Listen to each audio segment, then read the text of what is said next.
relationships.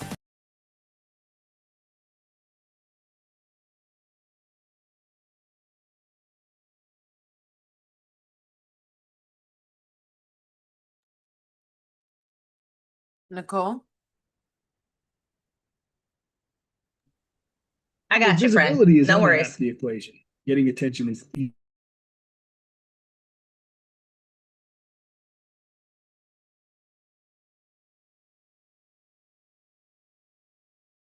back end conversion. All right. You learn Well, how to it get on looks like stages, Zoom does communicate. not want to share, but welcome anyway. We'll get right into it, folks. It looks like that Zoom does not want to share anything today, but I'm glad you're here and let's get to it. So we'll just get on the way and I'm going to introduce everybody here. We are going to have a bit of a round robin and make sure that everything is working. It looks like we are kind of going live here. So there we are. We are going live and welcome, welcome, welcome, folks, down to the plot twist a gathering. We are having a speaker connection. We're going to have a bit of a speaker panel Q&A. I love this. This is so great. My ability to share my passion. I love this. That's why I created the stage that I did. The passion, the purpose, and hey, technology, agree or not, here we are in this wonderful spot, and I'm so glad that you're here. So, why are we here today? Because somewhere out there right now, there's a story, there's a manuscript, a message that could literally have changed someone's life or is about to change someone's life. And that's a total crime to me. I want to hear your story. You see, writing the book, that's just the beginning. The real plot twist is when those words speak up and get on the page. Absolutely. Right. And because a book is nobody hears about it. It's the best kept secret, right? You don't want to be the best kept secret in your industry. It's just a really expensive journal in the end. And creating this space because I totally believe authors, speakers, and people who champion the publishers, the marketers, the visibility experts deserve to be in the same room and have real conversations, not perfectly polished pitches. We want to be real, raw, and relevant and stand out against that evil AI. Just kidding. It's a great tool. This is really about the connection. It's about referrals you can actually trust. And because, people, most of all, they want to hear with you. They want to use this as a marketing machine. You put your book out there and everybody needs to hear from you and they need to hear about you. And the stage is your presence. It's the documentary that's coming right now. So use your voice and really get those moments of breakthroughs. And we have such a great and phenomenal group of speakers here today. And I just want to thank everybody and thank our sponsors. You guys will see all the information in the chat. Come in the Zoom room. We want to have you here. It's your chance to do some Q&A, have some questions, be present, and share a connection, share your email, share your contact information, because we want to connect. We want to engage. We are in a trust recession, right? And trust has gone downhill. We want to build it back up. So come in the room, get on the camera, and have a conversation. So we'll get ready to go around the room and show everybody what it's all about. So let me get my questions up here, and I'm just going to go around the room. Love you guys. Absolutely. Look at that. So I'll get those questions up and let me bring the first guest here. And I want to bring Mary. And of course, Mary's the first one that showed up. So I'll just kind of go from there. If I can get my screen to participate a little bit. Looks like it wants to go on take a break and have a vacation. So let me bring Mary up here. Love it very much. All right. So there you are, friend.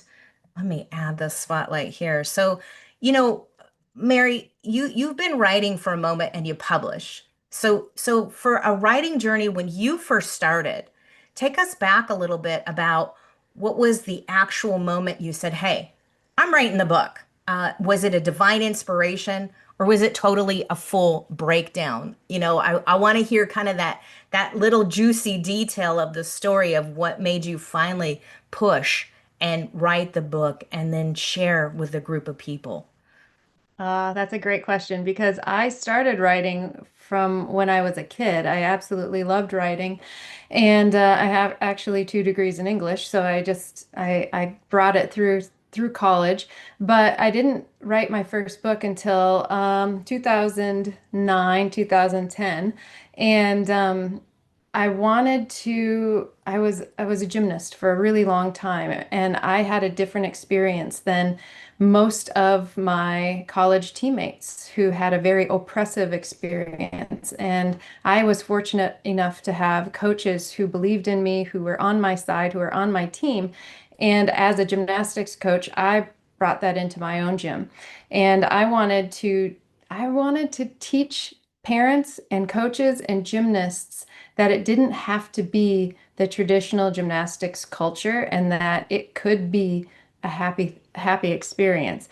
And so I thought that the best way I could share that beyond my four walls in my gym was to write a series of gymnastics books. And so that's what got me started. And really, I became a publisher as a result of that because I wanted my message to get out, and I didn't want to waste my time shopping it around to publishers who would judge it according to, is this going to sell for us? I wanted to bring my message out to the world. So as I always tell my clients, I big fat did it, right? I went out and I just decided to figure out how to be a publisher, how to typeset, how to do those things. And I did, and this is 15 years later, and I'm still doing it. And now I'm helping um, authors not only craft their books, whether it's an ebook or a full-blown paperback hardcover book, but I'm also helping them promote their books because, like you said, the message doesn't stop when the book is published. It continues and it blossoms and it moves forward. And so we're here to help people do that. I love that. Thank you. Yes, we are here to help. And you did it yourself. You were like, "Hey, I'm not sure about this process. Let me do this myself." You did it for yourself, and now it's a business. You could do this for someone else. And that's what creates more of that business for us. And that's how we grow and we differentiate ourselves as real humans against the machine, even though if we are using the machine for a little bit of fun. So let me bring up Alicia. I'm going to bring you up. I want to ask you this next question because you're writing right now, and we've had several wonderful conversations. What was that warning that nobody gave you about that writing process? Because sometimes it's a journey you have to take for yourself, and that you had questioning every choice that you ever made, but helped you just go forward. What was that warning? Maybe even the one you gave yourself. Maybe I'm hoping you can hear me. I would say perhaps duration of writing. I, like Mary, started writing when I was small. My mom and I lived in the state of Rhode Island, and my family, extended family, lived in New York. So when my mom brought us to visit my grandma, her mom, we were allowed to sit in the living room, and they would talk in the kitchen, mother and daughter, grandmother and mother. And so how I kept busy, I would write stories. And writing my stories allowed me to imagine, to play in a way that I wouldn't disturb them, but I could have fun on my own. So I'm used to writing stories that capture the imagination. And at this stage of my writing, I'm a Christian. I'm a believer since the age of 7 years old. Now I'm in my 50s. So I write true stories based on the Bible. And so right now I am participating in the Economy Creators Anthology, and my story is faith, vision, and organizational excellence, which is my platform for my business. I love that. I love that. And it's a special journey just for you. And we all go through a little bit of and a choice of am I writing this for real? Am I doing the thing? Oh, kind of gets a little bit scary in a moment. And the crazy stuff that we tell ourselves in our head that nobody really is worried about at all, right? Does anybody really worry about it? Do they really care? But we know that they do because they're here in the room. So I want to bring Carrie up. So Carrie, For you, for the journey on writing your book, versus the one you started with versus the finished version or the edited version if you're in the process right now. What happened in the in between that got you to shift to that final message that you're sharing now? Well, hi, Nicole. I'm not a published author of a book yet. I'm writing the book of my life. But I think, along the way, there's a lot of things that you can do for any author to help you with your book journey. I specialize in tech and AI.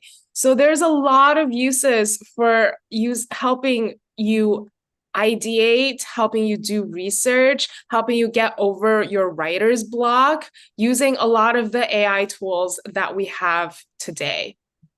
That's I think that's where I'll start it. Do you have any follow-up questions, Nicole? Yeah, I love that. Let's get into that a little bit because you have support. And this is not about just about writers, it's about support systems for that. And you have done, when we're writing and when we're utilizing tools and when we're sharing that with authors, what are you looking at with your tools in that publication support part of it? Because what would you like to share the message right now? We're here live. What's that message you want to share with people that we're here to support? There's some really cool tech tools that can support you in your journey, maybe not write everything for you, but there's a way you could still stand out and shine and stay in your uniqueness with some type of the tools that you have, Carrie. Yeah, absolutely. I would say that I'm an avid reader. There are a lot of authors that I speak to. I think a common one is a common struggle is the amount of time it takes from start to end to get a book out there, right? I've heard anything from 10 years from authors to go from the idea to the final published book. And I think there are just so many tools out there with tech and AI that can help you speed that cycle up. You can do a lot of your research on, your characters, on your plot to make it more realistic using the AI tools that we have today. You can use AI to help you write during the hard times when you're struggling with writer's block, or even right now when I'm writing my email, sometimes I think I don't really want to write this, but then I have AI write a rough draft for me, right? And then I just go and edit it a little bit. I think that helps with the process so much more. And I would say for all of you authors out there wanting to lean into these tools, it's really important to personalize your AI so that it sounds like you, it knows your voice, it knows more about you and what you want to say to the world, right? Everybody's AI comes out of the box the same, but it's up to you to really personalize that. And I'm definitely happy to work and help with anybody wanting to do that. Thank you. Yeah, I love that because we are in a place of tech that we can have this, right? We're in that moving away from the horse and buggy kind of carriage. You could still go ride it at the park and have some fun with it, but you want to embrace some of these tools and make life easier because you're going to get left behind. Don't get left behind. You're an entrepreneur. We want to see you use the tools that are out there for you, and how can we integrate them into our life moving forward to make our lives easier so we can do those tasks that we want to do. You're task oriented. We say that we're multitasking. I think we are multifunctioning, and this helps us do that so we can get back to maybe that task at hand that's really important. I want to bring Lil up. So Lil, I want to bring you up here because also publishing support. What can you do to share with people when they're talking about that? You're a ghostwriter, and for those people who don't know, and you've been at this game for a while. What changes right now? Is how do people keep their voice if they're not using tech, they're using someone like yourself, your services, ghostwriting. Are you keeping their unique voice? Are they handing everything over to you? How does that work? Well, first, if 90% of the time, yes, what we're doing is interviewing them. So we are talking to them, we are recording them, we use Otter AI and then pull what they've said and kind of reiterate. But we've had people who have particular accents, who have particular ways of speaking. They're from New York. They have expressions. I had one older woman who was from Philly, and man, we really had to like dig in on it sounding like her because it was her story. So a ghostwriter tries to really get that person's tonality, the way they speak, the way they think, and it's a skill. It's what we learn. I I don't really like the idea of using AI for that sort of thing. I don't think it can capture who you are. It's fine for doing a book outline. We just did one on titles today, and it came up with some great ideas for titles. That's terrific. But write your own book or have someone write it with you or coach you. And if even if you're not a great writer, there are people who can help you craft what you're saying in a more cohesive manner. And that's what we do. And I don't know if you had questions about publishing as well, but I hope that kind of answers that part of it.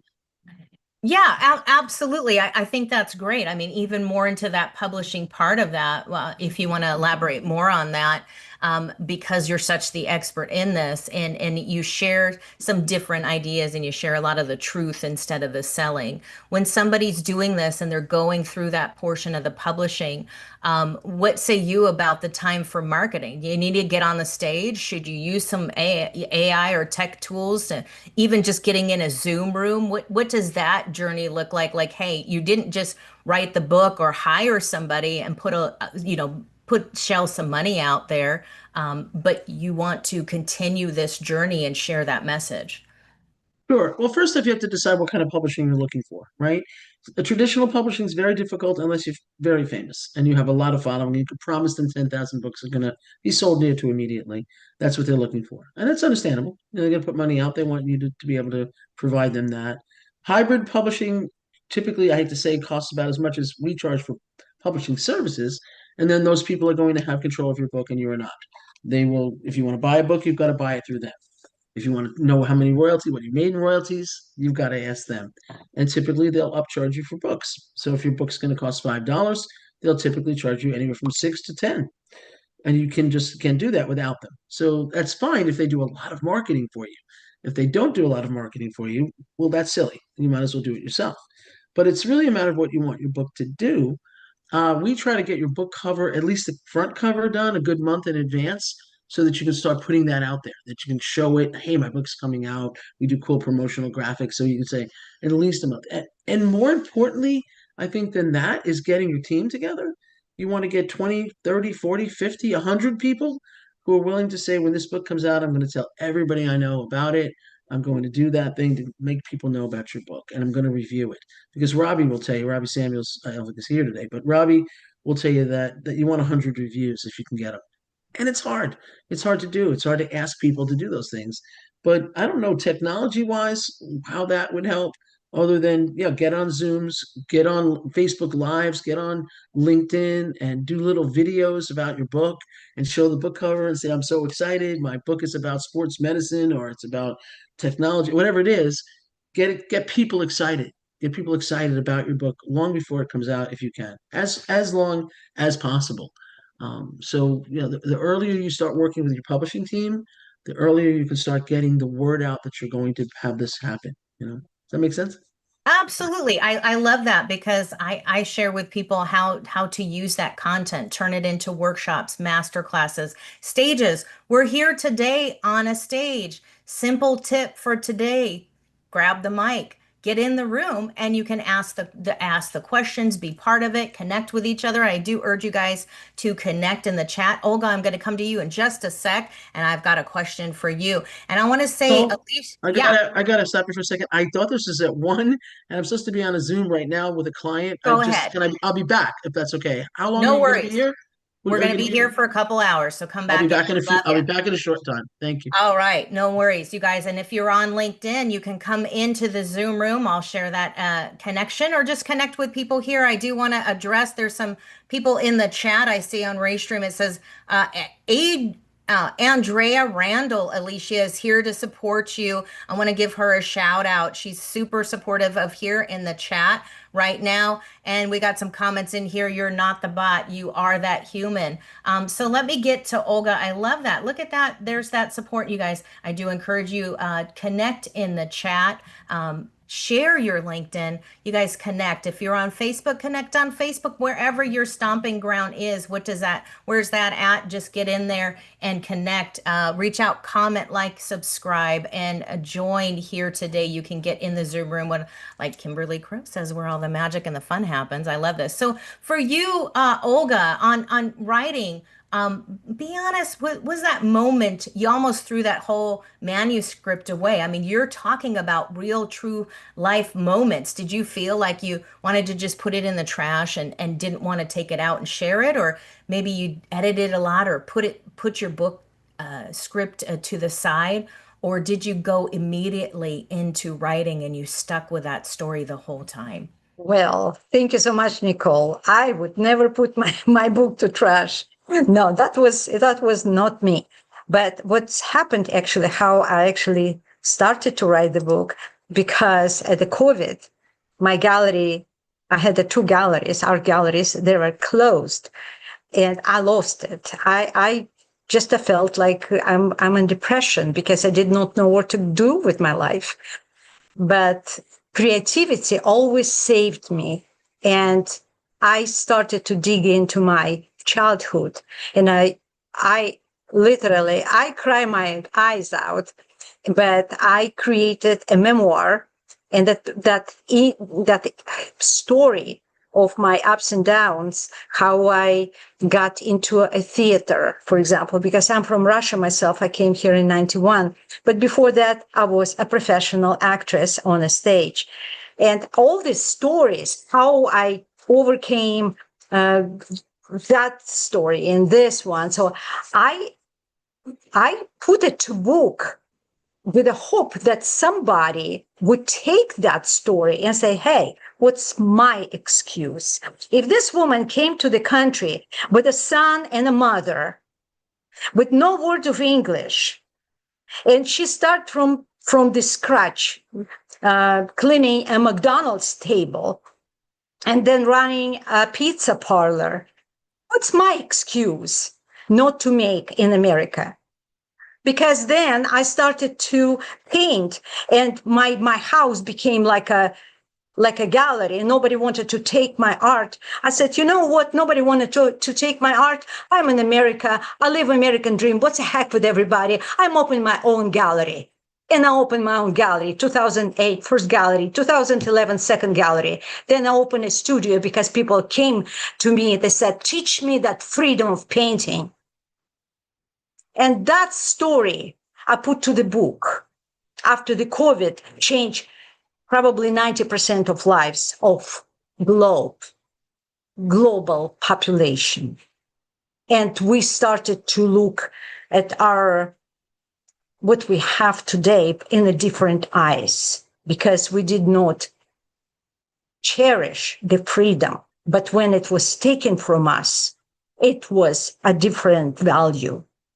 So because I actually came from a country that we didn't have a freedom, I always followed the freedom, and I came to America for freedom. But people who lived here, they had a taste how to live without freedom. And I hope people reevaluate their attitude towards that most important human right, to be free. And so that's my book, From Russia to America. I published it last year in my birthday, July 9th, 2025. That's going to be my anniversary next month.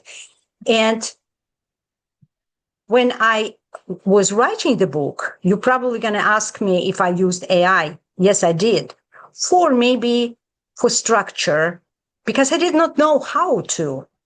But I had to have some kind of platform to pour my emotions, to express myself. And so that's why what I'm telling to everybody can write, everybody can paint, everybody can sing to a different degree.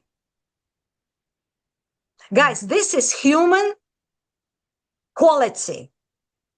Everybody can express. Let's say if you have no tongue, you can sing, you can dance, you can express yourself. You know what I mean? If you get to the island with nobody speak, you can paint something and express your desire. This is a human communication. Don't put a label on it that you have to be so good. And if you're not so good, you stop yourself. And that's my message to you. Everybody is very talented. You just put your own lead on your own capacity.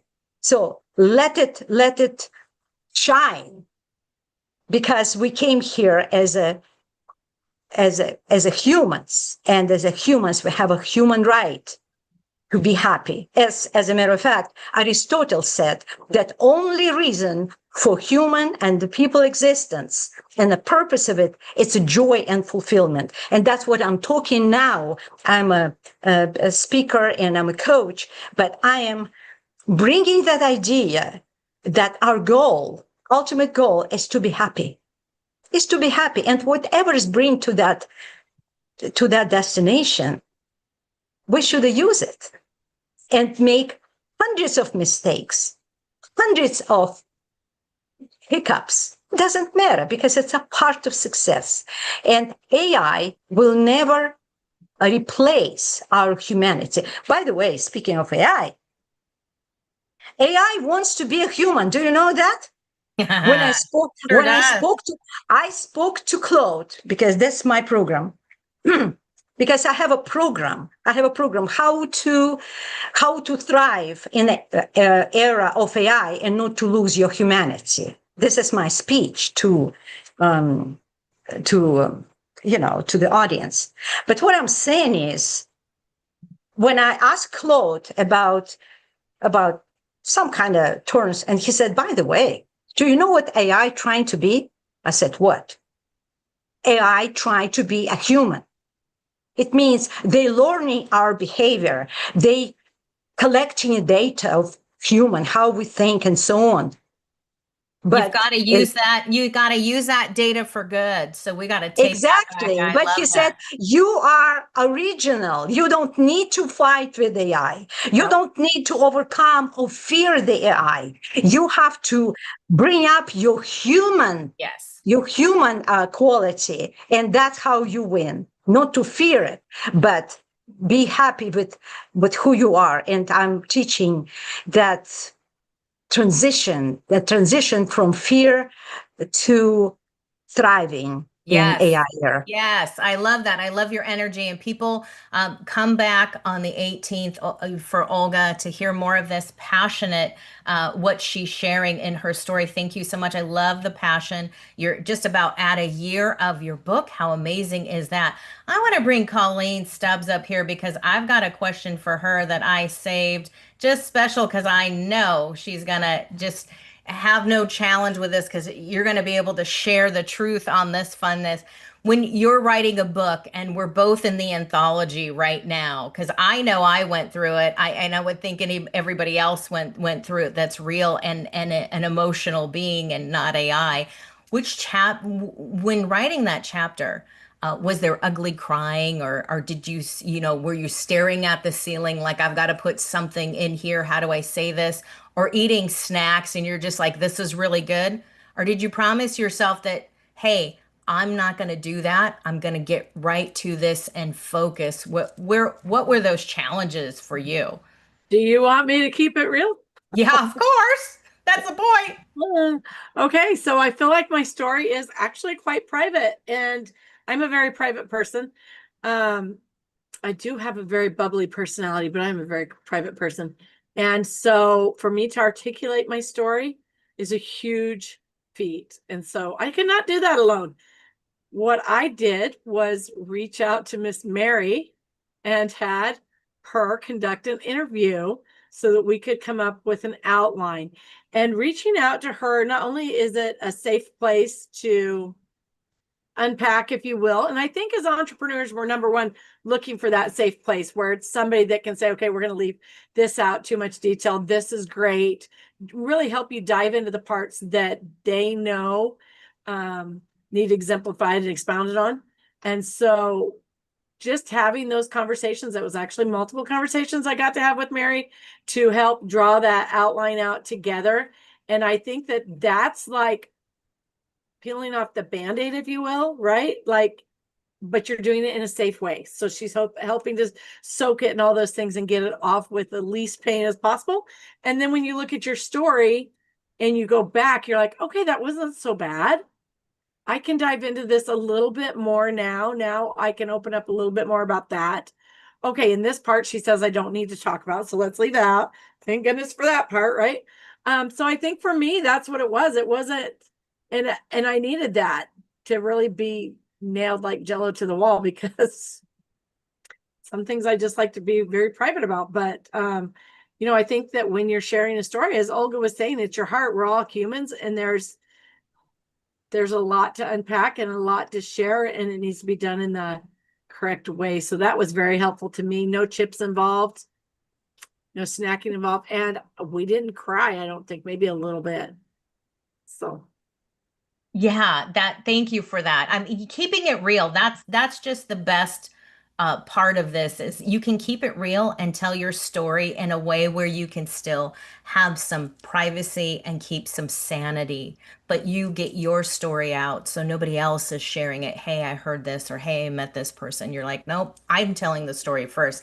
And hey, guys, note to self, if you're using social media, that's the way to get ahead of the game. If you don't want people to find out, give them some disclosure, and in as much as you're comfortable with. You don't have to tell them about everything, what you're wearing, what size your bra is, if you're wearing one or not. You don't have to do all that. You just have to get ahead of the game and share the story in a way that you can keep it professional, and stay as an entrepreneur and still run your business. And that's why it's so great to use the mic as a leverage tool for marketing, because this is how you get the story out and you get to tell them. How many people are out there right now saying, hey, I'm supporting this person, or I'm caring for this person, or I want to speak up for this, whatever group of people it is today, one-eyed purple people eaters, whatever your group is that you think you're speaking for. If you tell your story, they know the truth, and they know honestly who to look for, and they look for you as an expert instead of going outside of who they want to be. Let me bring in, oh my gosh, we had some great people that are joining us right now. Hello, Brenda. Hello, Beth Ann. Hello, hello. We've got LA, Sarah Fernandez. We got some great people in the room, and I'm going to bring Agape up here. So I've got a question for you, my friend. Of course, I'm so glad to see you. I think it's early in the morning on your West Coast area. So Agape, how did writing books? You've written a few of them, and I'm always like, yeah, whatever. That's for me. I was like, I'm not going to do it. I'm not ready to tell my story. I don't really want to share it. I want to support other people in it. For you, when you started to write and when you continue to share the story, you know, how did that book change you? Not the readers, but you. It had to benefit you in your journey, because you see, do you see yourself in a different light now that you've had that connection? Ah, these loaded questions of yours. No. Yeah, because they're not on a call with you. I know how you are in real life. Yeah. Well, thank you for having me, and I appreciate being here, and thank you for everyone else too. So for me, I would have to say that right now I'm working on my solo book, and it is harder than any of the other books that I co-authored in. I co-authored in 5 other books, and each one, of course, makes me, go back and relive certain traumas and circumstances, decisions in life. And because they were all different, I got to just focus on an area, a chapter, no pun intended, right? But like each decade of life is a chapter. And so looking at that, I was able to see my own personal growth. And I talk about post-traumatic growth all the time, as much as I possibly can.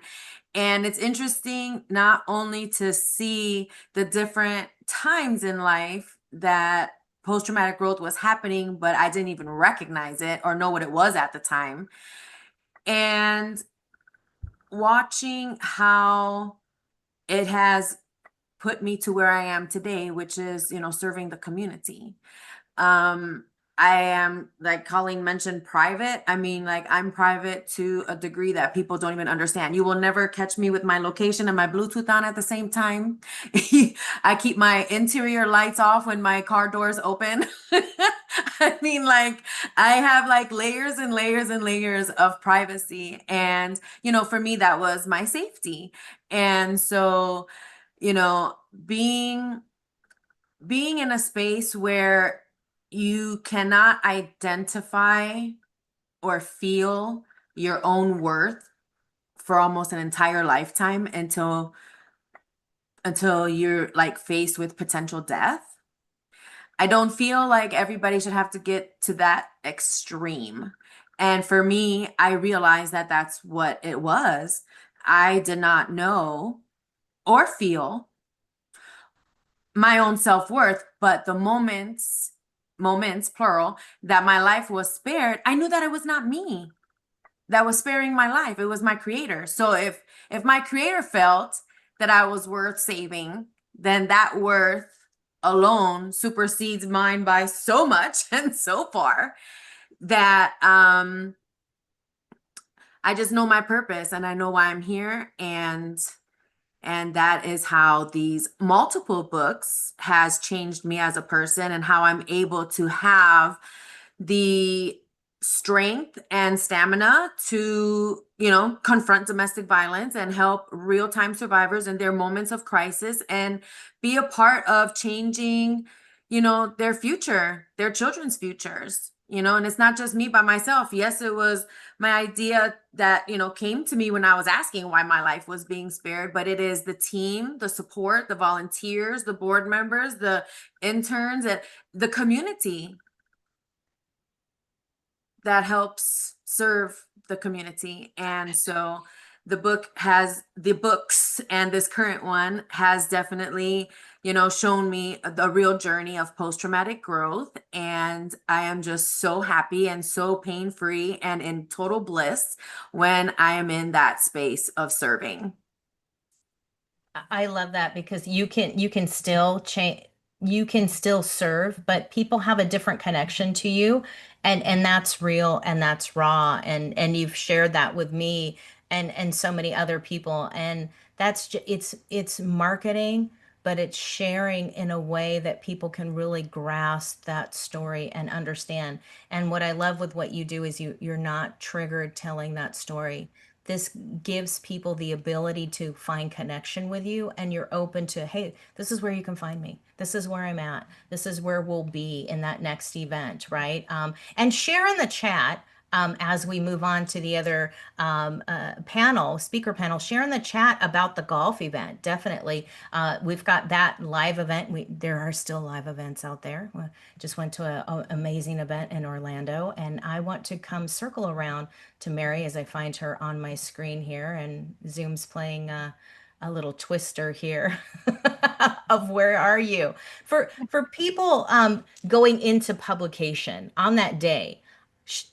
Shouldn't they be celebrating, or do you find that some of them, I think in our conversations, we've kind of established that they're hiding under the covers, waiting for maybe that Amazon ranking? So what does publication day look typically like, people, but what advice would you give them that this is actually the reality, don't worry about it? Yeah, well, publication day it's a culmination of so many months and or years. As some people have mentioned, it takes 10 years to write a book sometimes for some people. Publication day is exciting because it it's the day that you just kind of put yourself out into the world, and we always hope that someone's listening or someone's buying or someone wants to know about us, right? But at the same time, I have published on my own, and I have published as a part of a mastermind co-authored book. And frankly, it's beautiful when we get to share it with other people. And so Lil was mentioning the fact that we want to create a launch team around ourselves as we're publishing our book. And I wholeheartedly agree with that, because we want to experience it with other people. It is scary, so you might want to hide under a a she to, like Nicole was saying, but at the same time, the more that we can share our experience with other people, the better. And here's the thing, we're writing this book to share our message with other people. So as we're building up into this publishing moment on publication day, on launch day, gather your friends around you. Make a team, make a launch team. They want to see you succeed too. And so the biggest thing is don't isolate yourself and build up to publication day so that it's just another day to celebrate, because we really want, with the Economy Creators Anthology that a few of our co-authors have mentioned, is we are rallying the troops, as we say, throughout this entire year. We're going on the radio and we're sharing our messages. We're sharing each other's messages. We're getting connected on mastermind calls, and we're sharing this experience together. And so the idea behind it is, as we build throughout this year, publication day will be a celebration. But so many times for so many authors, it's just this nerve-wracking thing where we're biting our fingernails in the background. So build a team around you, help others help you. And that really starts with the author. And you have to be willing. If you're willing to put your name on a cover of a book, then you need to be willing to speak your message as well. And that's part of what we do too, right, Nicole? Absolutely. And I love that because you did share your information here. And I can just reshare it unless you want to go ahead and put some, I think you maybe have in LinkedIn in the chat as well. But you do such an extraordinary job of bringing a community together. People talk about it, but you live it. It's your life breath, right? If we're connecting and we're truly collaborating, we have to build those relationships together. That's what we're doing here today. Connect with each other in here today. Save the information, connect with people in the chat. And you do that so well with your mastery. I'm going to bring in, so Beth Ann has a question. And is your question pertain to Mary, Beth Ann? And I'll bring you up right now before we For move on. Mary. Yeah, let me bring you up since we got Mary up here. And then we can go on to the next speaker. I'll go on to Carrie next. Hi, Beth Ann. Hi, I wanted to know, because I'm about to be in a caregiver book and I'm in UK and I'm an English author, so I'm going to be with Americans. So like thinking about marketing, I love what you said, but where did you find that the best with your marketing was? Was it on YouTube? Was it on, what platforms did you find the best? Because I want to be like, so that I've got a mixture of people. I'm here with Americans now, but I'm also European, so that I'm marketing to both sides. Right. Well, and this is interesting too, because Beth Ann, I'm working with a couple of authors right now. One is based in America, but she's writing a book about Wales and about Ireland. And so her I'm in book Wales. spans like yours, right? And then I have another gentleman who is from Scotland. So he is actually marketing all over the world as well. And so what happens is that it depends on the type of book you're writing. It depends on your audience. And one of the things that I started doing, which I absolutely love to do, is create a little think tank around your ideal clients or ideal readers, I'm sorry, and ask them where they want to see you.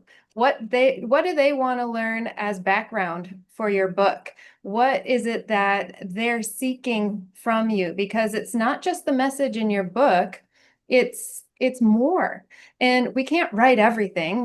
We'd be writing an entire encyclopedia, especially if you're a co-author. You can't write everything in that chapter. So ask the people who are reading your book or reading your chapter, what more do you want to know from me as I'm highlighting this book, as I'm sharing this chapter? What do you want to know? Do you want to know the backstory? Do you want to know the concept behind why I'm sharing my message? There's so many different things about your message that you can highlight and share. And so one of the things that I have come to find, I'm also a radio show host on KFred Radio. And one of the things, I was talking to a gentleman yesterday who's very heavily involved in Goodreads and Amazon ads. And what he has said is that if you can get on third-party media, meaning somebody else's stage, like Nicole is sharing here, and a radio show like I have as well, and guest blog features and things like that, then the AI mechanism can work in your favor. And so it'll start to find you even more through those AI searches. So as long as those websites are enabled for that. So third-party media outlets are where you should go.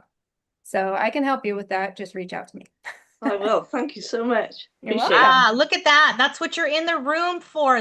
This is why it's so important to get A, in the room, and B, raise your hand, get on the mic. And if anybody else has a question, looks like we got Brian here. So Brian, let me bring you up if I can find where that screen is flashing to. It's going everywhere. Go ahead and unmute, sir. And you got a question for Mary, is that correct? I did, and actually a comment and suggestion as an author. I've been blessed to author numerous books. Well, you got muted. Go ahead and unmute. Thank you. Oh, there we go. I've been blessed to author numerous books, and I am a part of Mary's group and going to be doing a chapter in her book in the anthology.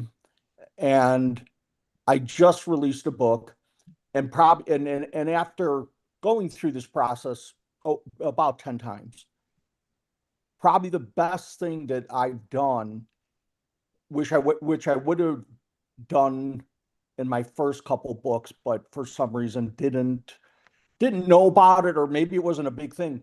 And Mary was there for it. I did a pre-launch Zoom, and we had great attendance. And it gives you it was just 45 minutes long. I didn't make it too long, but it was about 30 minutes of talking about the book, telling people what they'll gain from it, some stories, and then about 15 minutes of Q&A. And also, while you're out there, while you're marketing your book, create a page where you can get pre-orders. So we did, it was only about a month. I wish it was longer, pre-orders. And we've got probably over 40 pre-orders. And we didn't want to do it long enough because we were trying to see if we could create a bestseller.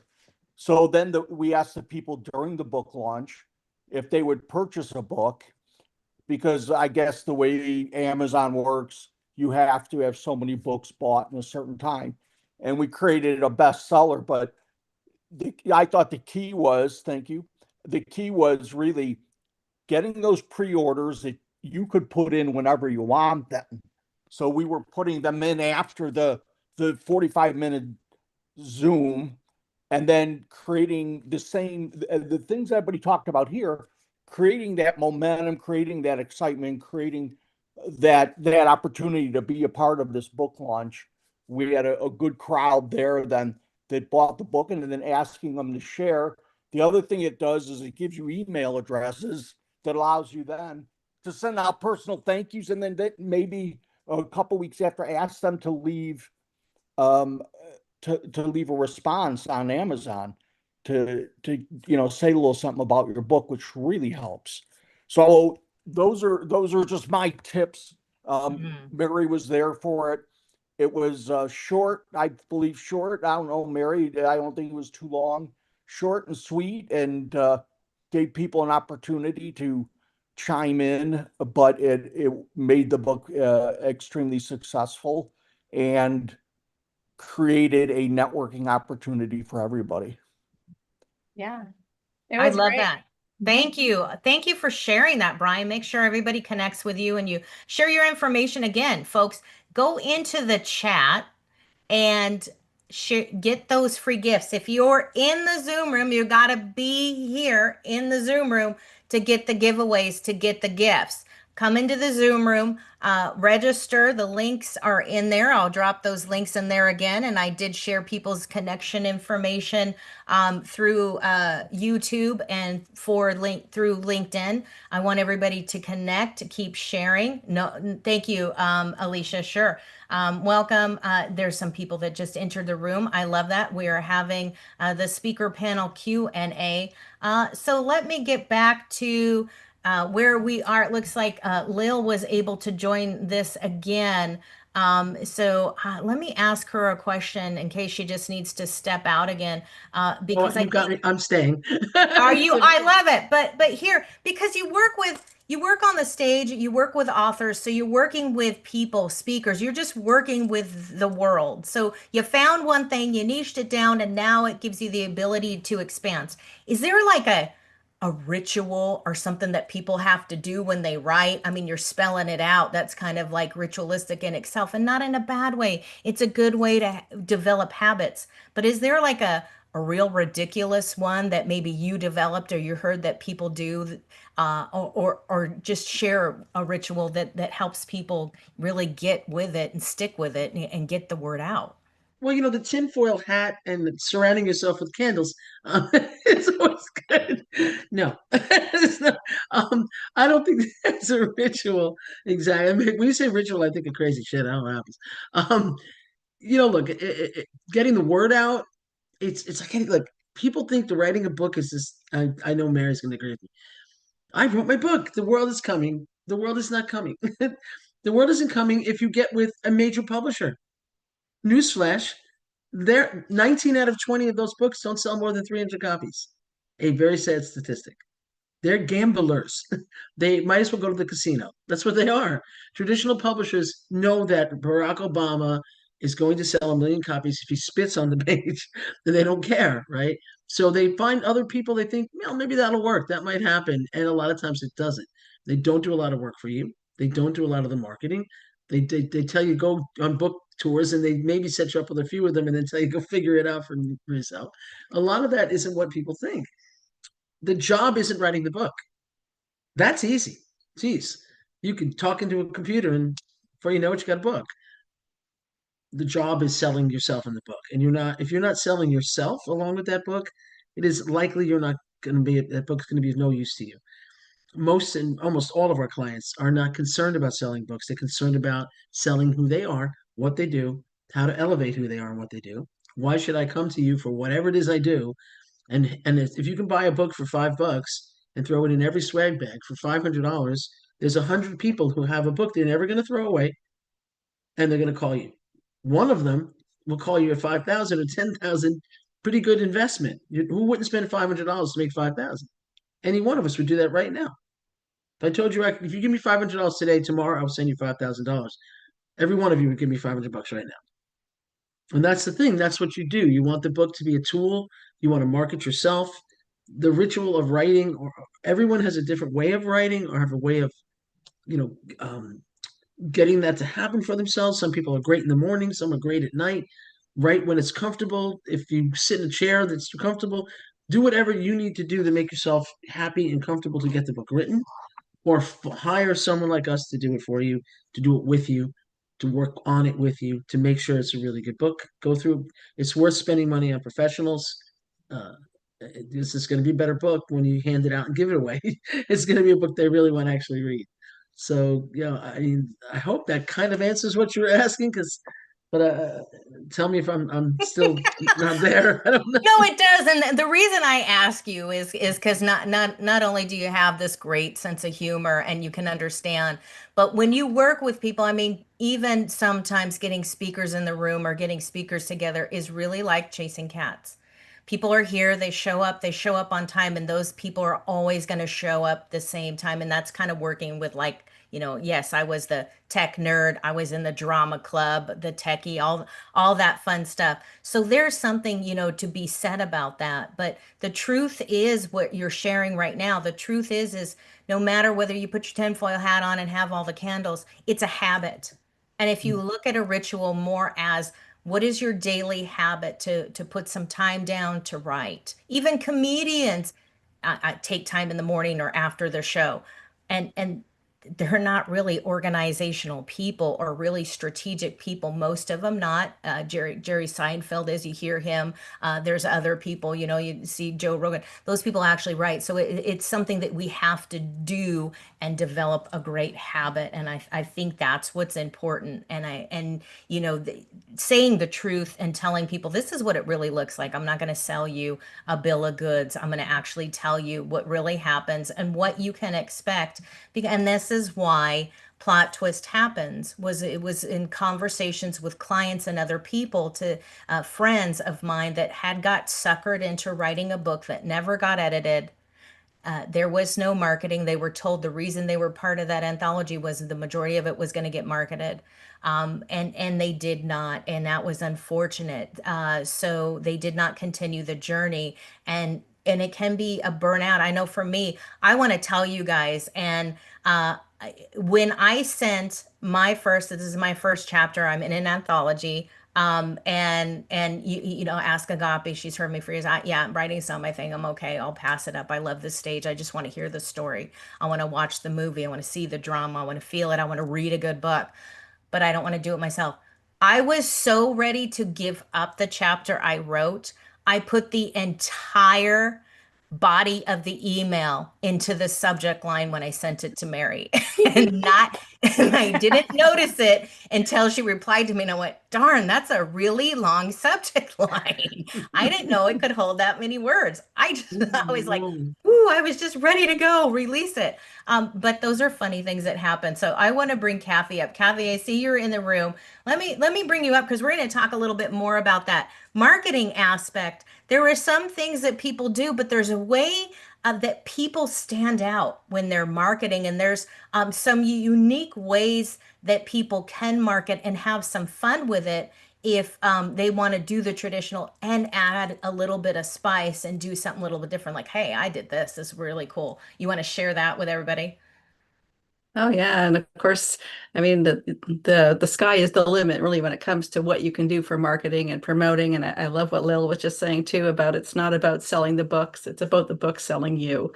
And how are those ways that you can get in front of the right audience? How do you get in those right rooms with those people for the book to sell you, for them to say, hey, that person is an author and I love what she's doing, and how do we work together? And one of the ways that I've been doing it lately, because the main thing I focus on is creating anthologies. And so I've always got a team of people that I am looking at how do I assist all of them in promoting themselves in the way that works best for them as individuals and what they're up to. But one of the ways that I've been doing that lately is getting us up on billboards in Times Square. And I know Lil thinks that being a New Yorker, that's not a big deal. But for the rest of us, where this is just something we've seen on a movie, and it's like, wow, that would be so cool. That for a lot of us, that is kind of a big deal, just to be in New York in that crazy space and seeing ourselves up there. And so that's one of the newer things that I've been doing.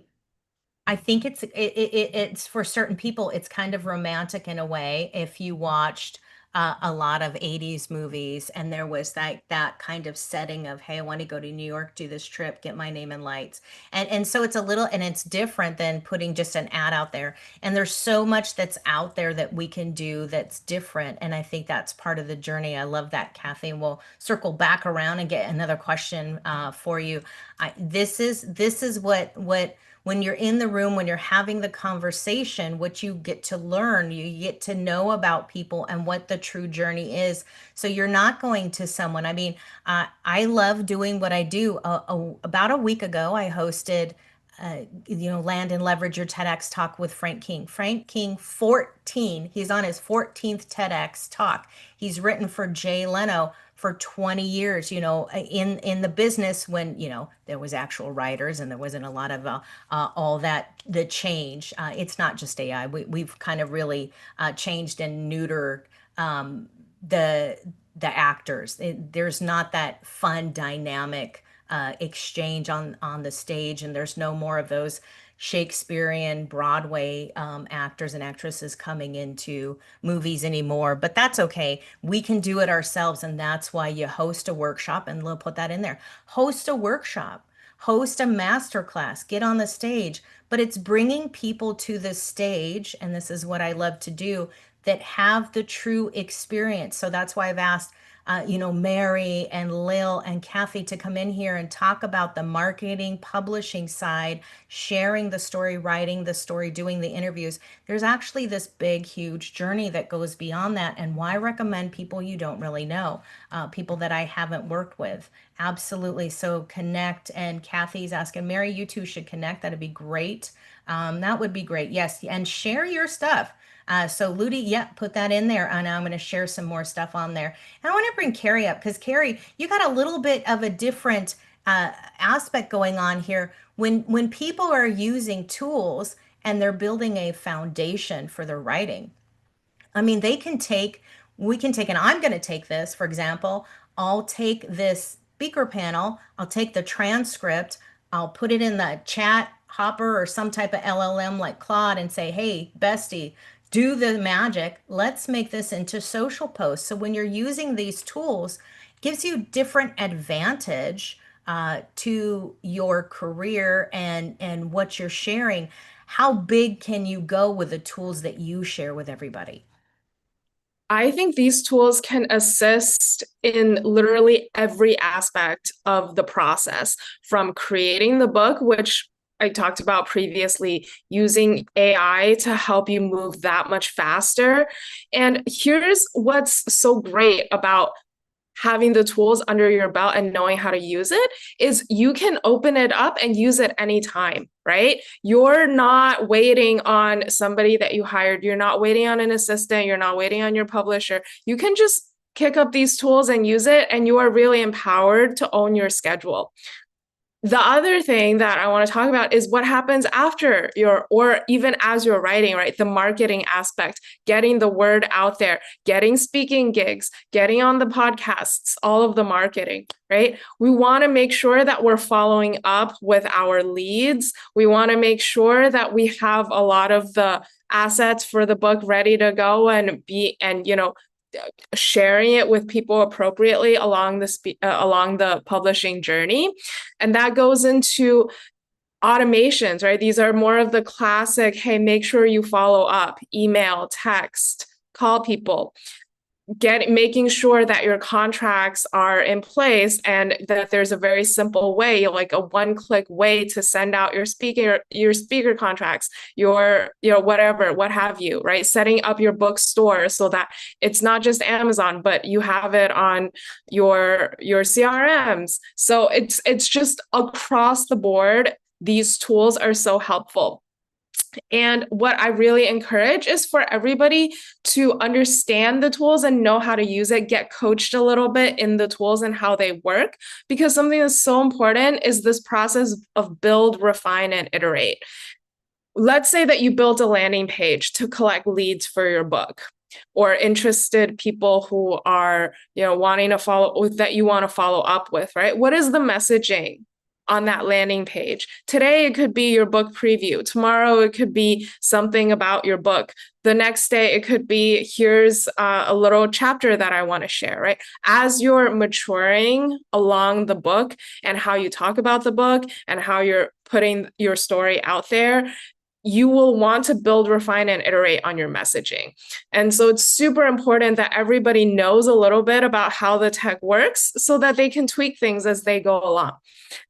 This is also something that I help with. So I love that. And that you're talking about, remember that you've got to train not only you how to work with the new tech, but you've got to train your tech. You can't just throw it out there. And that's why when you go online and you're like, hey, I can't get the virtual assistant to answer my question. It keeps popping, it keeps saying, hey, how are you doing? How can I help you? And you say what you want, like, hey, I want a human, and you keep going in circles, it goes crazy.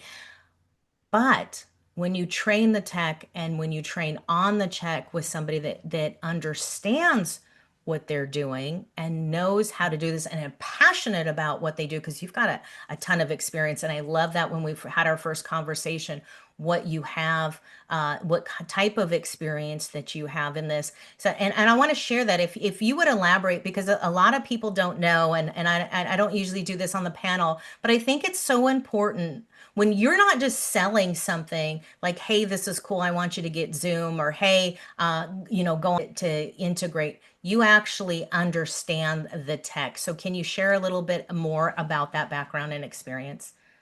Yeah, thanks, Nicole, for giving me that opportunity. I have over a decade of experience in tech. I have my PhD in AI from Stanford. Then I did my postdoc at Berkeley. And for 4 years, I was an applied scientist at a big tech company. So, this experience has really helped me figure out, hey, what are the tech that's out there? What are the tools that you will need? And also this very, very important process of build, refine, and iterate. It's not a one and done process. You don't have somebody come in, set it up for you, and then you use it, right? You're continually iterating on it to figure out, hey, what is the right messaging? What should I be putting on my website? I need to add a page here or there, right? It's a process. And that process, that growth, right? It's so important that your tech grows with you as you change your offers, as you change how you put yourself out there in the world. And yeah, I started my business around 6 months ago. So my business is still pretty new. This is where my passion is. It's really about working with you, alongside of you, coaching you, helping you feel empowered about your tech, to help you, I'll set some things up for you, but also I will actually work with you to teach you so that you can take over on different aspects as needed, and help you grow your business and help you become that best-selling author that you want to be. Oh, I love that. Thank you for sharing that. And it's so important. I mean, hey guys, I was born in Silicon Valley, right? We had to program the MS-DOS to get it to do anything. And I worked with a few things. I don't have the experience that Carrie has, but I do know enough that it's so easy to break down the system, and or buy something that looks really cool that other people are using. We have no idea. So why pay for something that's going to sit on the shelf? It's very important, if you're going to put the money and the time in, that you utilize it to get seen, to get heard, to, utilize the stage and utilize, hey, maybe it's part of your book signing tour. You're doing real, you're doing live, you're doing in person. What can you do to get the word out? Get on some podcasts that work with you. Don't just get on anything and everything. Understand, is that going to move your message, and are they going to support you? So Beth Ann, you had a question. I want to bring you up. I loved what she was saying, and for someone who's not tech, I am not tech, so hearing that somebody has got that experience means a lot when you're thinking about how to market something over both sides of the world, and how I can market other books that I'm going to be in, my own book, and obviously as a student of Dr. Forbes Riley, which I'm also promoting as well. So there's a mixture so that I can combine the skills that I've got, but I don't have some of the patience and tolerance I know that I need to have with AI. And I am a little bit fearful. Not fearful, it's just I'm frustrated because I don't have that tolerance now that I used to have because of various things. Well, thank you for sharing that, honestly. And I love that. Here's the thing, and I'm going to go to Olga. I'm going to go to you next. Here's the thing, guys. It's a DIY culture.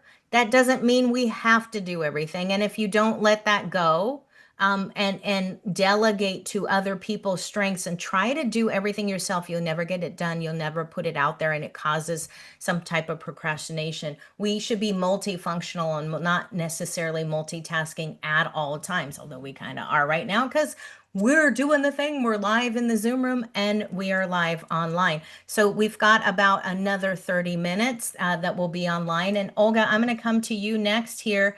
And I want to share this as the next question, and then we'll go next to a Colleen here. Let's see, what question do I have for you? What's that kind of plot twist that's next for you in your story? Because you already had the journey. You came to this country, you just integrated and you shared your passion, your creativity with people, not only in your life, your lifestyle, and your business, but in your book. What's that next kind of twist for you that you think people should know more about the story and the journey that you were on? There's a no destination point. There is every finishing is a start. There's something starting all the time. And now I am writing another book, and it is not about my life because my life is it's limited, but ideas is unlimited. And I'm writing a book as a companion to my topic that I'm speaking to people, because when people keep themselves under the fear and under the image that nothing depends on them, and they succumb to outside events, and they think this is normal. It's our kind of normal now to be stressed out. It's our normal to be negative. So we can get out of that circle and we can improve our life no matter what time zone we live. And because history doesn't offer quiet time if you just look through history. So it means we have to find our quiet zone in every time we live in. It means within you. And that's what I am writing the book about, how to be in control of your own emotions, mood, and your life, and how you can make choices, what to choose. You choose to go with a social media or whatever media and be fearful and bitch around, or you choose to be happy no matter what. And this is my purpose in life, to bring it to people, that awareness, as well as that's going to be a book as a companion that people can read and do practices. And right now, I actually very excited about my new program for the business, for business owner who has employee, and employee is just have that anxiety, AI anxiety, I call it. And so I'm bringing them creativity, because book writing or music or painting, this is all creativity that our human nature is offering to us. And we're using just little bitty one. So I want to encourage you to use all your talents, develop all your talents, because tomorrow is not promised. Did I answer your question, my darling? Of course you did. No, tomorrow is not promised. And I love that, here you are in this journey. What's next? Now that you're here, it's like you want to share the creativity and you want to share that passion that you have with people and what's going to happen. So enjoy your time right now. I think that's so great. Thank you so much. I'm going to bring up Colleen, and then we'll go to Alicia. So, you know, let's bring, if I can, oh, there you are on my screen. Thank you. Here, hello, here I am. I know you're there. It's so great. So, Good to be here. so when do you think on this journey in speaking and sharing your message, has that writing that book kind of helped you hone in on what that message is that you need to share on the stage and made you more comfortable in sharing it with the audience? Yes and no. I was already very clear in my messaging. Thank you to Tawana Lowry, who will be speaking as my telling coach. I was already very clear on my messaging, but clearly, the more times you share, and the more importantly, then the more times you share, the different ways that you share, the more ways that you share, the more different ways you share. Did that make sense? The more different ways you share, the better you get at it and the more confident you become in it. And I find that every time you share a different way, it's a little bit different information that you're sharing, a little bit different perspective, maybe. And so that's important as we're crafting that and really trying to fine tune it, is to make sure that it has a little bit different take or a little bit different shift in it. And I think that that's one of the things that Mary was golden in doing, is just helping to pull those things out that I shared in a different way. This was also part of a recording for her TV show, her radio show. So I think that when we're sharing our message, our story, we're writing it, we're doing it on podcasts, we're doing it in our captions and graphics that we share on social media, we're doing it when we get on summits, we're doing it when we get in individual rooms, we're doing it in networking. And every approach, every angle helps to bring the story for full circle and helps it to resonate with more people. And so absolutely, in this process, that is accomplished more and more. Yeah, absolutely. I think there's just so many ways that you can get out there and brand yourself and share your story. And you start to hone it in the more you do it to that particular audience, because it lands a little bit different each stage that you're on. And then you grow that know, like, and trust with people. They get to know your message. They get to know your mess, right? A little bit, but have fun with it. You're sharing the story, you're doing the thing.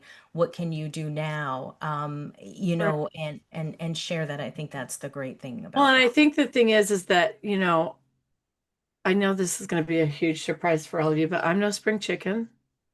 So I have 37 years of entrepreneurial experience to combine in a story. And so clearly there are a lot of different avenues. I could probably honestly write the entire book or multiples, but just choosing to be in Mary's anthology is a great start for me. But really, that's why I say about my businesses, sometimes I'll say business number 6, business number 8, because this is my 9th business.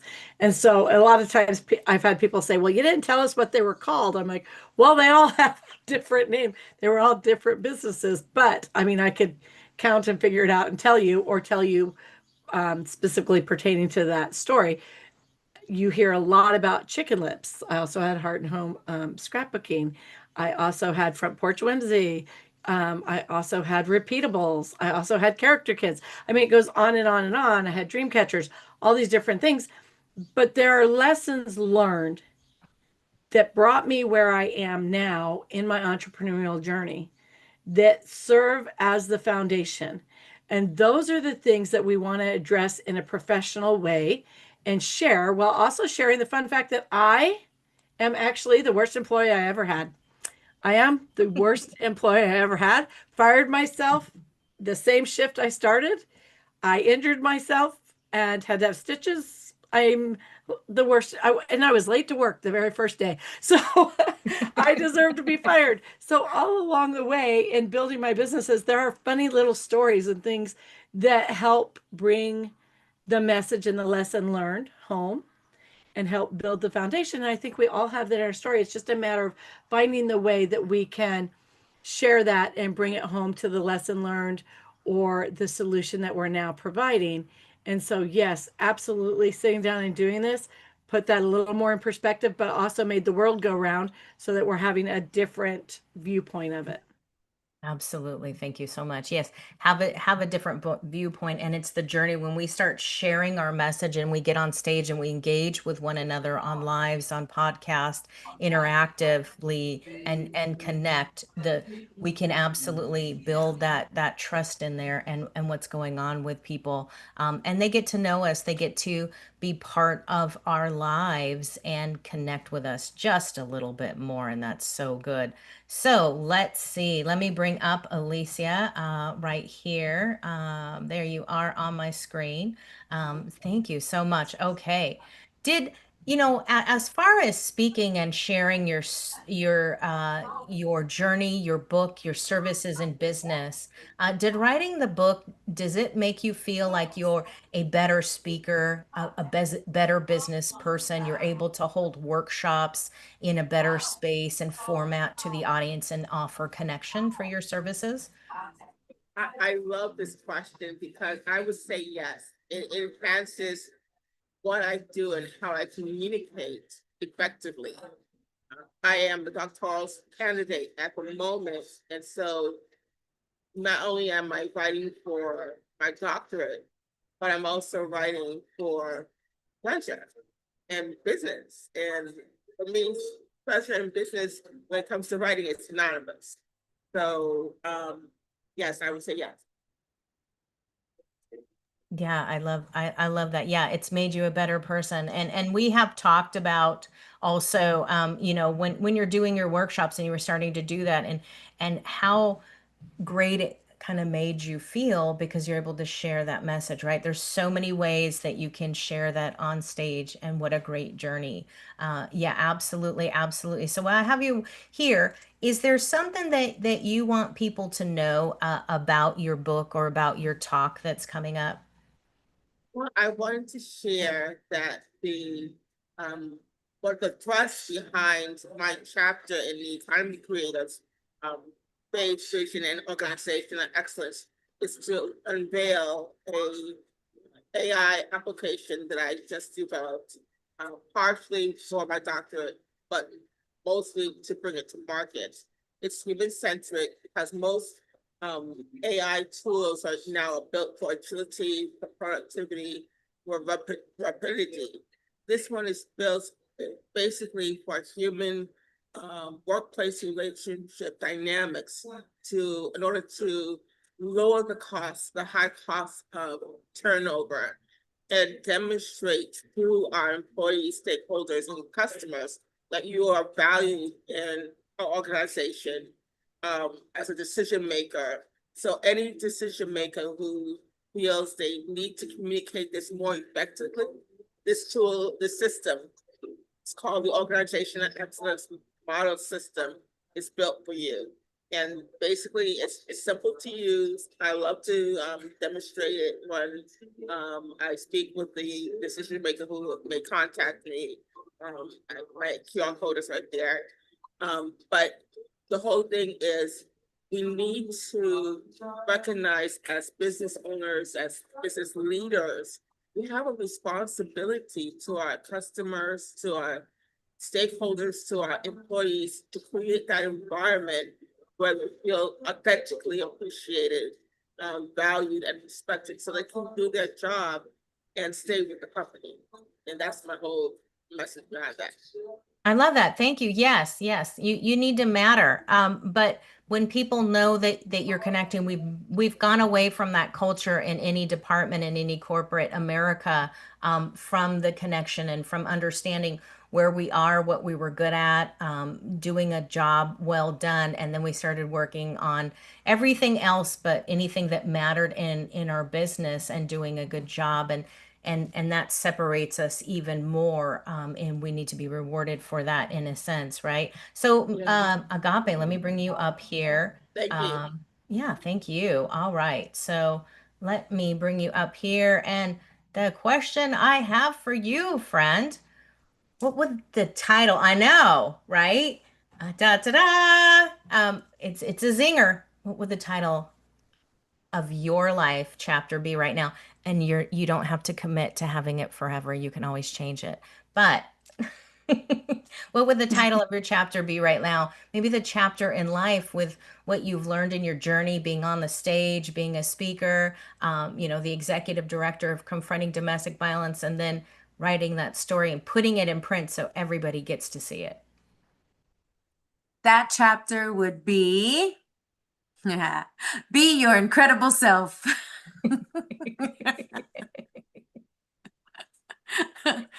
Yes, that's what it would be. I would have to say, and I know it sounds familiar to you and only you, Nicole. I very much so oh my gosh, I'm sorry. I need to find her to say her name right and make sure I don't chop it up. I think it was Olga. Was it Olga?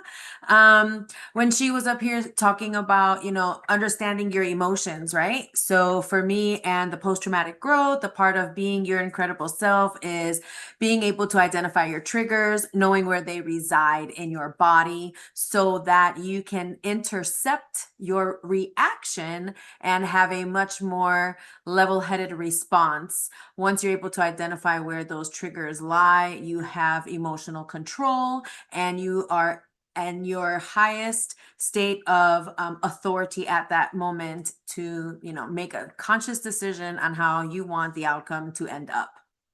So yeah, just showing up and being the best that you can be for the reason you're showing up. That's just it. You gotta be your incredible self, and that's you who you are right now, right? Where are you showing up, and how are you showing up right now? Thank you so much for that. Yes, absolutely. So let me bring back around because we are getting down to the final minute here. We have Mary Ferris coming up. She's actually going to share a little bit about her message and what she does in the author economy. And you guys can see this online as well. Then we're going to Carrie Wu today, and we've got Joel Solomon next, and after that. So some great people. Carrie's going to teach about the author's tech engine, which is great. And Joel Solomon's going to share about his book on how to create money miracles. And a person to talk about it's not just the whole kumbaya. We are talking about a financial guy who understands business and how to create those miracles in your life, in your business, and tell your story. So that's awesome. Does anybody have any questions that you want to come in, you want to ask from the panel that's here, or we can go into more of, I've got, yes, of course. Thanks, Mary.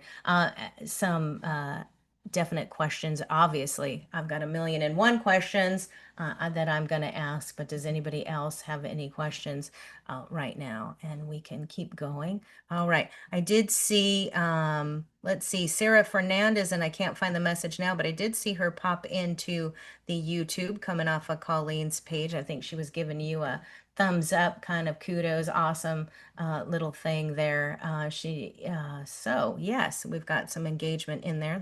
That's always good. And we should live for now. There was another message that came through. Let's see. So let me bring up Lil here and ask another kind of publishing question for you. Where did I go? So when people are getting into their journey of writing and you're doing the interview, right? You're going back into the interview process of what are you looking for people to get in the book that's going to sell versus I got to share this message as the author coming to you. How does that kind of change the dynamic for people to get people to actually pick up the book and want to read your story? Title, for starters, cover design. Believe it or not, we do judge a book by its cover. We have a client right now who's probably one of the best writers I've ever worked with on her own. She's just brilliant, and she's written a life story. But it's quite interesting. She went from complete drug addict drunk to family therapist. She's a therapist. She's a psychologist, and she's young but she wants to call her book Push, which is really cool because it makes sense if you read the first chapter, but it doesn't tell me what the book's about. So we're working on how do we make you want to read that, right? Your back cover copy, your description of the book is essential. We have to know what it's about, and people will look at that. They'll read it. Keywords to make them want to read the thing. So that is part of it. People use AI. No offense to the AI people, your cover's going to not be great, and it could be someone else's work. It's possible. It could be somebody's artwork you stole. It's not necessarily, but get somebody to do that.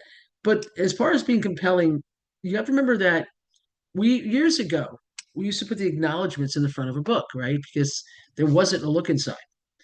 But a lot of people, or that Audible thing now, where they read you a little bit, don't do that.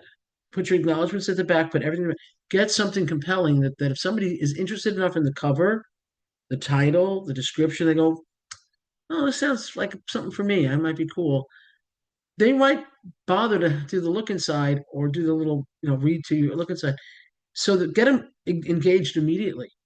Get something going right away that says, oh, this is exciting. You've got to start right from the jump. And it's hard. Novels, really hard with novels, especially. Sometimes you read, my favorite novel, always will be, has always been, is The Razor's Edge. It's written by William Somerset Maugham many years ago. I was about 14 when my father threw it at me and said, if you can wade through the first 50 pages, this will change your life. And he was right. Everything I've ever done has been probably based on what that book said to me. So sometimes it's really getting people engaged right away. And today you have to do that immediately because they can see what you're looking, they can see those first couple pages. And yeah, just be exciting right from the get. I think that's a hard thing to do, but if you got the right publisher, you got the right people, the right design team, they're going to help you do those things. That's you can't do it on your own if it's not your thing. If you're a graphic designer, it's your thing, great. But I'm not. I have three of them. God forbid I do it. You're really stuck. No, I will say though, I have a pretty good idea. I have a pretty good sense of art. I've been directing the art of websites and things for years, but I need that person who can do the work and really say, well, this is what it should look like. And I think that's an imperative thing. You're going to be out speaking about your book. We haven't talked a lot about that, and you need to know that everything in that book is something you're going to want to say. So if the first thing out of the gate is the way you speak and the way when you go in front of an audience, and hopefully you get a speaking coach to show you how to do. I teach acting at my theater. I'm on the board of my theater. I direct theater. I write plays. I run a playwriting festival that we're in the middle of right now. Those things get you on stages. You need to talk to people who can do that. And your book needs to reflect that you're going to be exciting when they meet you, that you're going to be exciting when they hear from you when you step on a stage. You got to do it right away. It's got to real come at them full blast. Yeah, absolutely. And then Agape, we'll get right to you. It's so important when you're saying that if you're going to tell a story, you want to tell a story or share an instance in your book, it's going to be something you're going to have to tell 100 million times. So do you want to keep telling that, or are you going to just be like, oh my God, I can't believe you asked me that? That's what people love about you. They want to hear that. And yes, share that with the world and be engaging with it. What kind of tips do you want to give people? Do you want to give them a happy ending, or here's a lesson that I learned?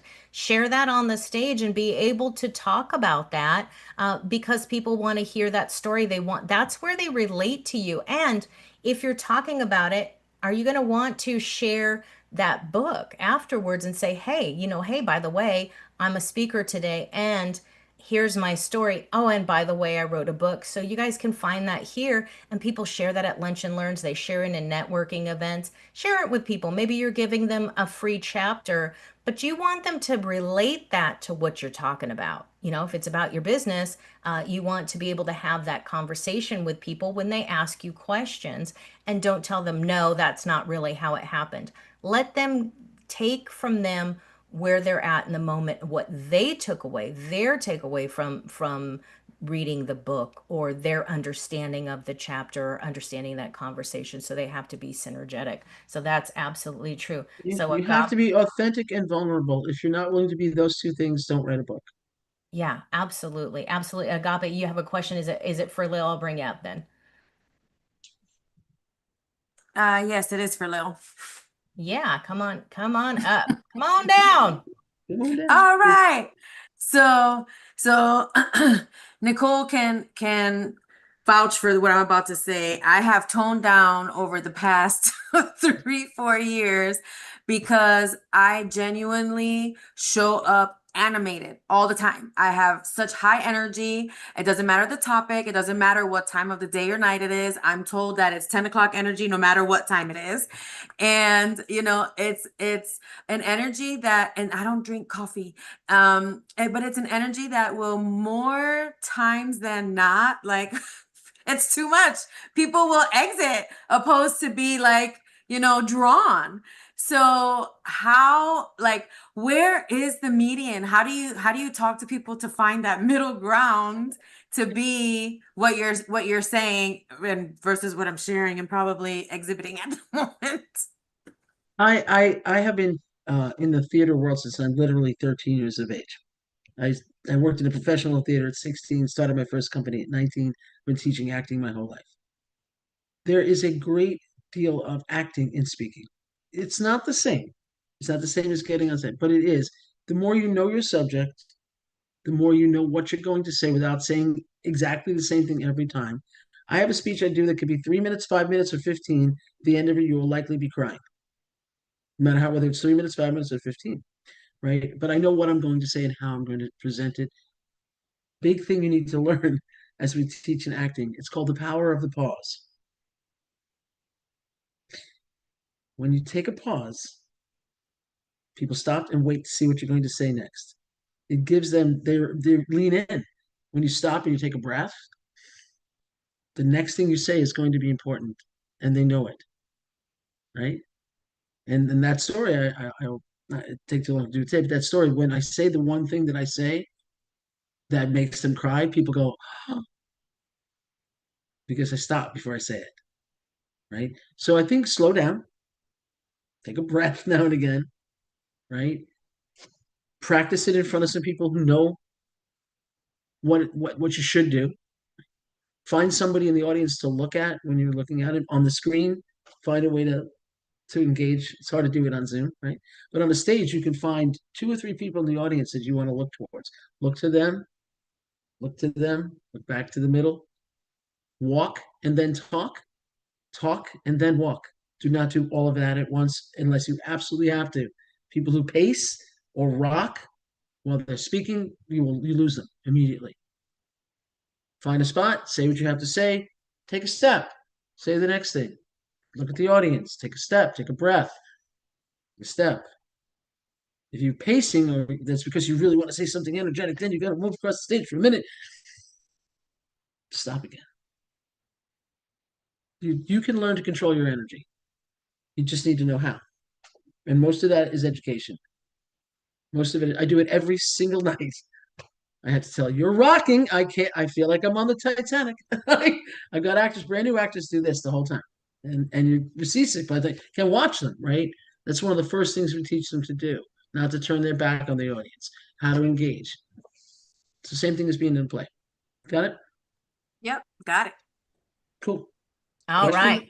You got some great tips there. There we go. Giving it away right here in the Zoom room, you guys. And check out the sponsors. So Agape put in there for Confronting Domestic Violence, the golf tournament is coming up live and in person. And I do see Sarah Fernandez. She loves everything Lil is sharing. And her question is, Lil, let me bring you back up.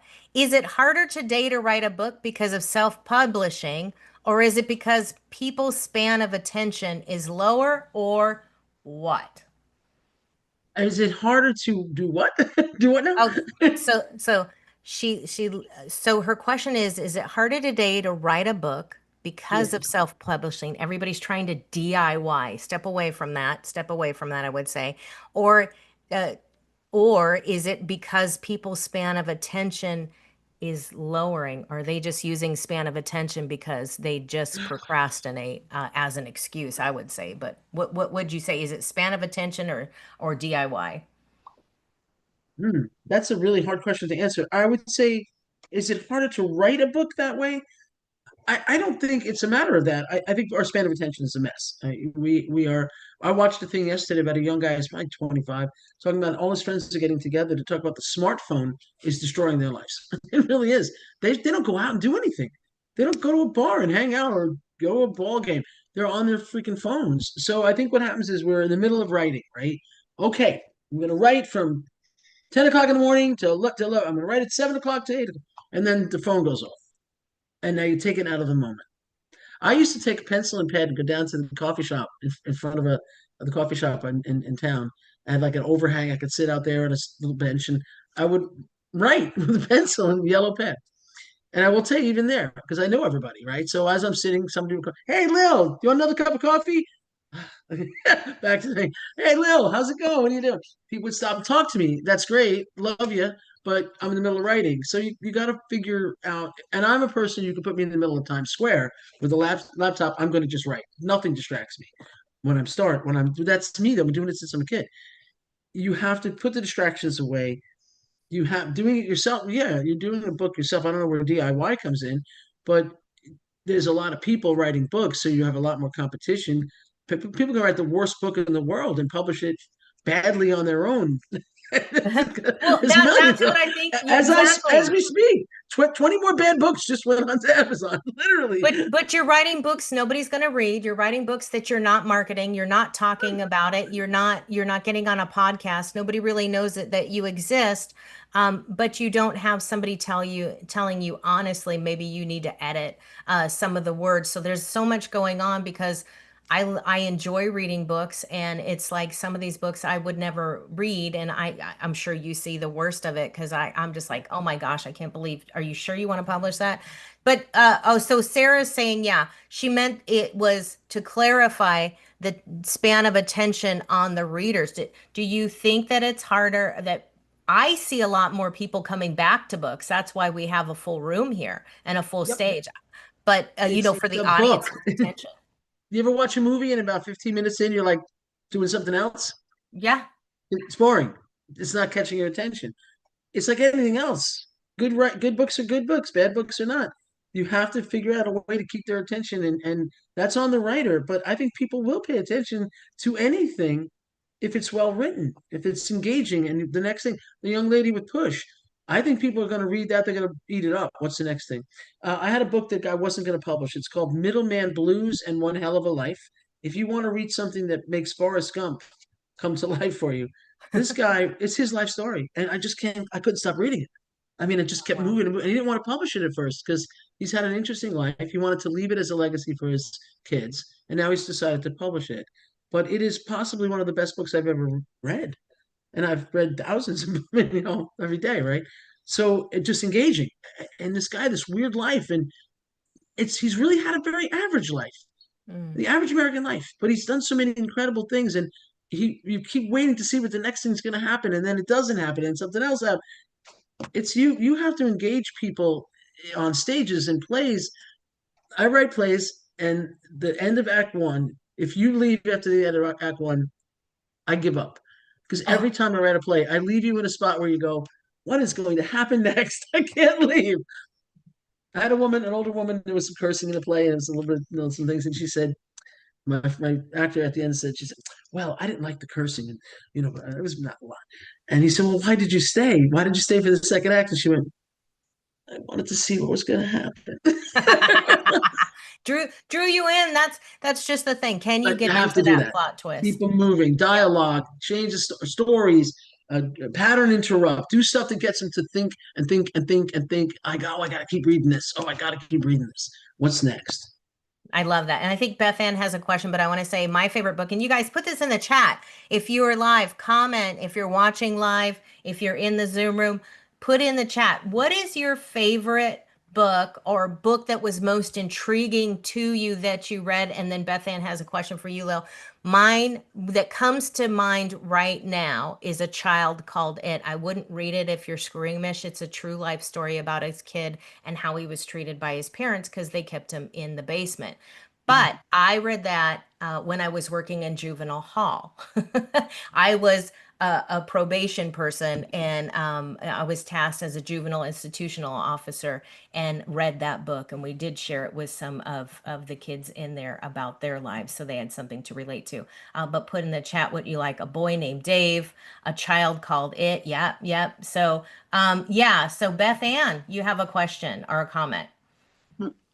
I loved what Lil was saying, and I think that is such a joy to be here when I've been writing for some while now, and I'm glad I've taken the time, as Lil just said, to think about my book and the books that I want to bring out now, rather than just rush. Lots of people were asking me to do it, and I also liked what she said. I wrote a lot during COVID. My mum died just before COVID, and I've read for years. I spent my life reading Catherine Cookson, but I also thought about when I was doing my Queen's Guide, which was many years ago. I'm in my 60s, and how I wrote a summary for Jean Plaidy book, and how a local actress here, Rachel Thomas, sent me back to my house and said, go back home, rewrite it, and then come back, and then it can be published, which I did. And I look back and think, this is where I need to be now. So thank you for inviting me, Nicole, because I'm really enjoying this. Oh, I love it. Thank you. All right. We are getting ready to close off the live. Yes. The live is closing down. Welcome to those who just stepped in. We are going to get ready for our next speaker, Mary Ferris. But before we do that, I want to say thank you. Bye-bye. Support those sponsors, support those who are supporting this event, and of course, the wonderful speakers that are getting on the stage. So come in the room because we're going to shut down. So the information's in there. I love that. So I just want to read some of these books.